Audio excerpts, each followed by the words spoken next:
या न्यूज बुलेटिनचे सहप्रायोजक आहेत गोकुळ. सावर्डे पाटणकर येथील ग्रामपंचायतीच्या सरपंच सुमन विलास मोरे यांच्या विरोधात दाखल करण्यात आलेला अविश्वास ठराव बुधवारी झालेल्या विशेष गाव सभेत बहुमताने मंजूर झाला. सरपंच ग्रामपंचायतीचा कारभार सदस्यांना विश्वासात न घेता करीत असल्याचा आरोप करत सदस्यांनी हा ठराव आणला होता. 16 जानेवारी रोजी झालेल्या ग्रामपंचायत सभेत हा अविश्वास ठराव 9 विरुद्ध 1 अशा मताने मंजूर झाला होता.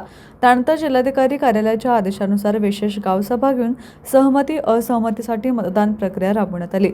सावर्डे पाटणकर येथील प्राथमिक शाळेत सकाळी 8 ते 11 या वेळेत मतदान झाले. एकूण 1150 मतदारांनी नोंदणी केली असून त्यापैकी 1138 मतदारांनी मतदान केले.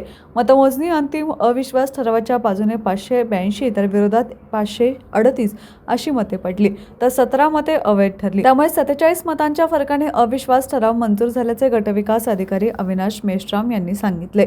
निवडणूक प्रक्रिया पार पाडण्यासाठी सुमारे 70 अधिकारी कर्मचारी कार्यरत होते. अविश्वास ठराव मंजूर होताच समर्थकांनी गुलालाची उधळण करत आनंद व्यक्त केला.